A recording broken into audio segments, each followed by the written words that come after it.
Namaste, guys. ChristianRLong, life enhancement consultant, giving you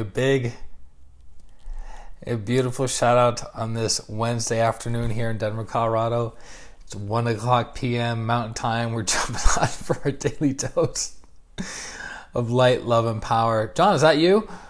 Avani, Namaste. And today's focus is going to be on the love aspect. Adriana, Namaste. Karen, Namaste. How are you guys? I'm so blissed out of my mind right now. Karina, Namaste. Welcome, welcome, welcome. I'm going to give everyone a little baby high five. Andrew, Namaste. High five. High five. And high five. Okay, so Jillian, Namaste. Always good to have you on. Bam. So here's an interesting viewpoint on the love aspect of the soul. So how many of us want to rapidly develop the love aspect within us? How many of us want to have a big, juicy, loving, expanded, open heart?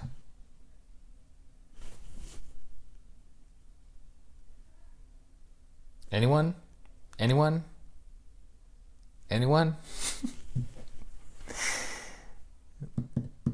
I'll wait.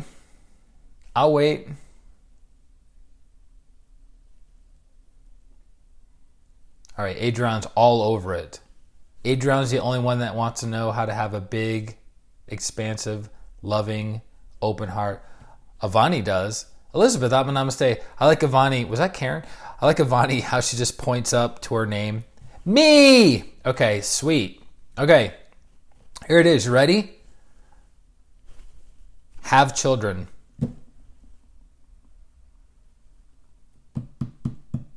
Have children. That is one of the fastest ways to develop the heart, to activate your heart. So when we talk about developing the heart, do you know the difference between developing the heart and activating the heart? So activation in the term of pranic healing means the heart or the chakra expands, right? The capacity expands, right? Development of the heart means the heart expands and you use the energies of that expansion, right? Meaning when we meditate and we bring down divine energy and the aura expands, the chakras expand, they're temporarily expanded to a very, very big degree. How do we keep them expanded? We do service. We use those energies, and then that strengthens the chakras, right? So meaning your aura and your chakras are not for show, but they're for functionality. So when you have children, I already have two now, now no more. It's more about learning to have patience and tolerance. Yes. So as a parent, men and women, as a parent, what must you do all the time with your children? Give, give, give, give, give, give. Give of your time, give of your physical body, give of your energy. Shireen, Namaste. Give of your emotional affection, give of your knowledge, give of your spiritual energies and blessings, even the act of just being with children. So you're constantly giving, giving, giving, giving, giving. And as you keep giving, what's happening? The heart is getting stronger and stronger and stronger and more developed. And what happens? As the heart expands and becomes more developed, it activates and expands the crown, which becomes more developed. So having children is one of the fastest ways and most powerful ways to activate and develop your heart. It makes the heart big, and then you're having to constantly use your heart. And then, interesting enough, ask any parent this: when you have children, do you start noticing that you love and you care for other people's children as much as your own children sometimes? That you wouldn't have done that before. I've always loved kids. Since I was a kid, I've loved tinier kids. So when I was like 5 and 6 years old, I loved little 1, 2, 3-year-old nuggets, peanuts and nuggets. Loved them. Always loved kids. And as I became a teenager, I still love babies and toddlers and little kids. And then as I had my son in my mid-20s, my love expanded, my heart expanded, my heart became more developed. And then I started to care for and love other people's kids that I was like, that's weird. I don't think I would have been as concerned if I hear another kid crying, if I see a little kid by themselves without an adult around. When you're not a parent, you don't notice those things. But when you become a parent, your heart becomes highly activated, your crown becomes more activated, and your sensitivity to the world changes that only a parent would know, right? Now, some people, does this mean that people who, see, Avani says absolutely true. Does that mean people who don't have children cannot be spiritually evolved? Absolutely not. That's not what we're saying. We're saying the act of having children highly activates the heart and develops the heart over time because you're constantly giving. But let's say you're giving to the world. Let's say your children are the world, like a Mother Teresa, like a Gandhi, right? So you're giving to complete strangers. That's developing the crown, and if you're with them in a close proximity on a regular basis, it's also developing the heart. So you can be a very, very evolved soul, giving, loving, and serving complete strangers without ever having children. But having children is a very fast way to activate your heart and to develop the muscle of giving. Because at some point as a parent, you just give. True or not true? Your parents need money for clothes. Here's some money. Your kids need money for clothes. Here. They need money for education. Here. There comes a moment of you having to do without. Here. That's a function. Samantha, I'm going to stay. That's a function of the heart activating and developing. Loving, giving. That's why certain people who are naturally selfish never have children. Because they go, if I have children, I'm going to be missing out. I'm going to be losing. I'm not going to be able to get my way every single time, day in and day out, right? That's the case for some people. Not all, but that's the case for some people as to why they don't, Denise, I'm going to say, want to have children. There are other reasons and other factors as to why people don't want to have children. But having children does this to your heart all the time. I can honestly say, before having my son, extremely self-centered.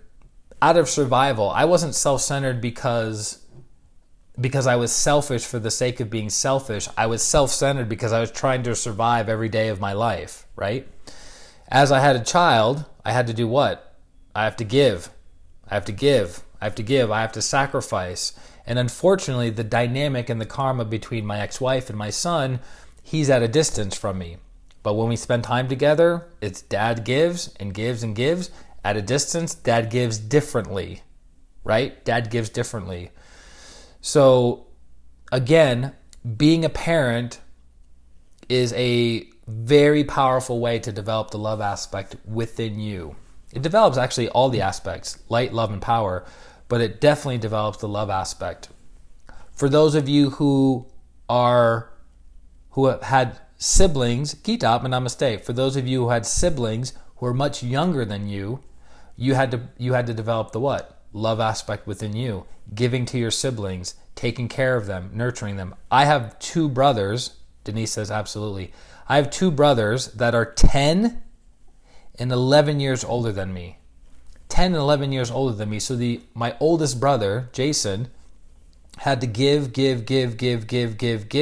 because he was like the second parent in the household. We lived with our father.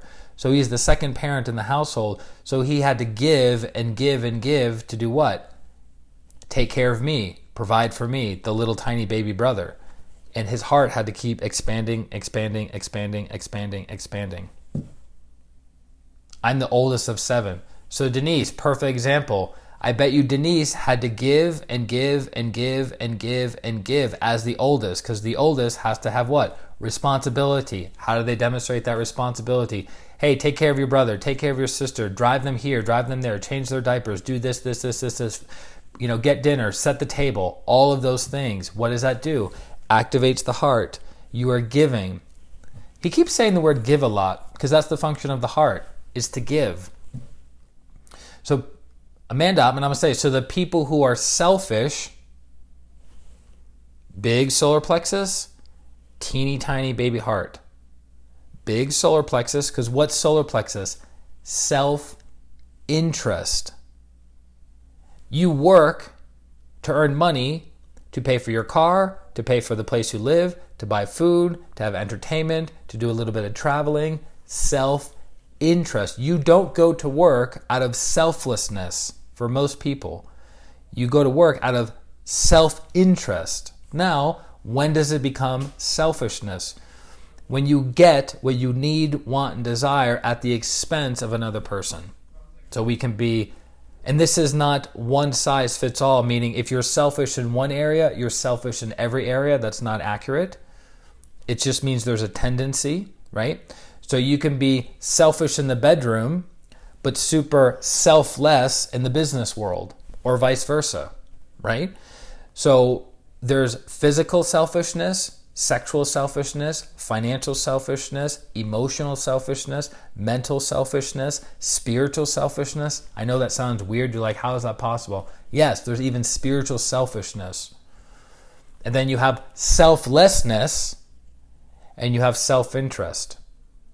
So ideally, we want to be in the middle path of self-interest, and as we grow and evolve as souls, we move into selflessness. It's better to move into that gradually, because if we go right on the other side of the pendulum to selflessness and we haven't developed the inner qualities, the virtues within us, it's going to backlash and go like this. Does that make sense? Samantha says, I have 5 younger siblings. Well, another example. Give, give, give. Serve, serve, serve. Love, love, love. Right? So that's what I want to leave you guys with today's message, that having children is one of the fastest ways to activate and develop your heart and become a more loving person. And as the heart becomes more activated and becomes more developed, the crown chakra becomes more activated and more developed. Love of those closest to us, friends, family members, children, pets, love of God, love of all. Right?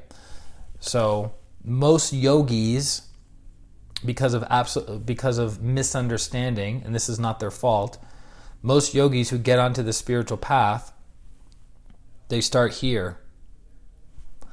I was one of those people. I was like, oh, sweet, I'm going to bliss out, I'm going to connect to God, I don't have to take care of any responsibilities, I don't have to think of anyone else but myself, it's me, myself, and I, and God.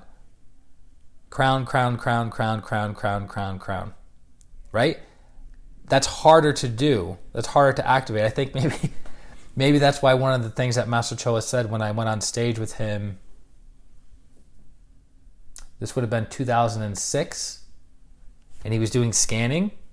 He goes, Christian, come on, come up on stage. I was like, yes, Master.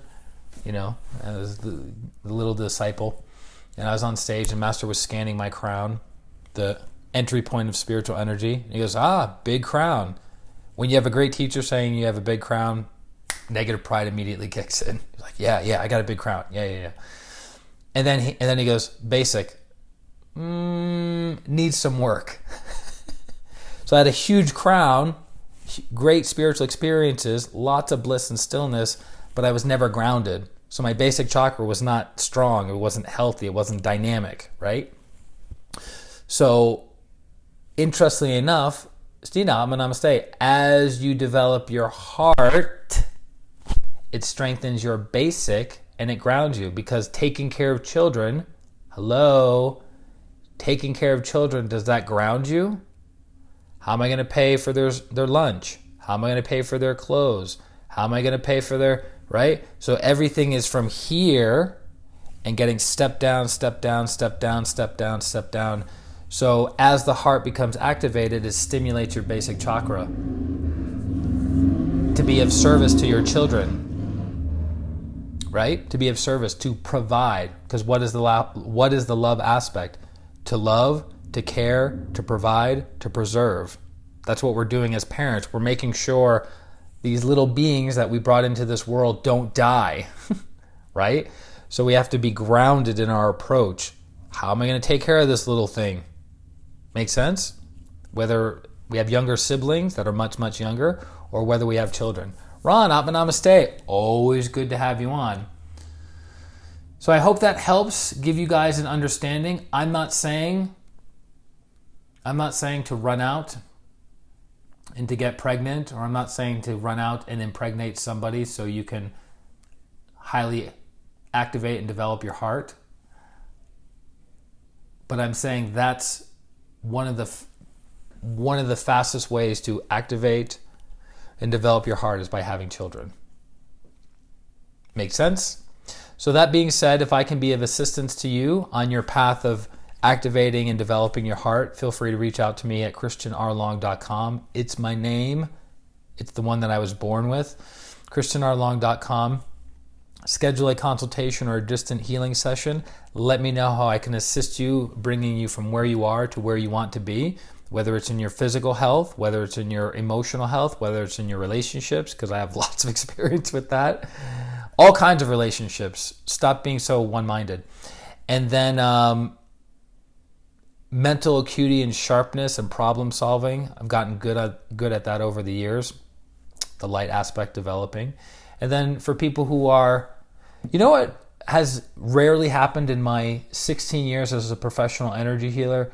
Rarely have I had somebody that has most of their life together that simply says, I want to become more spiritualized. I want to have deeper meditations. I don't think I've ever really had somebody specifically hire me for spiritual healing. Like, I want to be able to clairvoyantly see. I want to be able to clairsentiently feel. I want to be able to clairaudiently hear. I don't really get that. It would be kind of cool to have a client like that says, hey, most of my life is in order. I want to be of greater service to humanity, and I want to develop my inner abilities. Can you help me with that? That would be super cool. Maybe that's what's coming. Maybe that's what I'm tapping into. So if I can help you develop your inner abilities, by all means, reach out to me at ChristianRLong.com, and I look forward to serving you in the very, very, very, very near future. So thank you guys very much. I'm going to bust out the weekly newsletter right now. I'm not even going to have lunch. I'm going to write the weekly newsletter so it's prepped and ready to go for this evening. And then I look forward to serving you guys. This is Christian Long, Life Enhancement Consultant, wishing you a beautiful day, a beautiful week, and a beautiful life. Atma Namaste. Thank you, everyone. Wait, what did man say? It also depends on if they're karmically entitled. True. Very, very true. I'll leave you with this little statement. Thanks, guys. I love your hearts. I'm super appreciative of you. One of my mentors said, and I have a tremendous amount of respect for him, he says, it is easier to find a needle in a haystack than it is to find a true spiritual teacher. Because I know people who have met Grandmaster Choa Koksui face to face, and they had no idea the soul that was in front of them. Because like Amanda's saying, karmic entitlement. You have to be karmically entitled to not only know a teacher like that exists, but be able to go through the school and teachings of that teacher to a very high degree. So you have to be karmically entitled, which, interestingly enough, I'm kind of preaching to the choir. The very act of you listening to this stream and the other streams that we've done and knowing about Master Choa, his books, his CDs, and his courses is an indicator of your karmic entitlement. It's a self-evident truth. Right? So Denise said, felt it when I read his books. Right, so she read a book of Grandmaster Choa and was like, this is not an ordinary soul. This is a very, very advanced, very powerful soul that is here to uplift humanity through the teachings of pranic healing or Hatha Yoga. But for those who are open and receptive, for those who are not, it is what it is. And karmic entitlement is the number one factor. Well,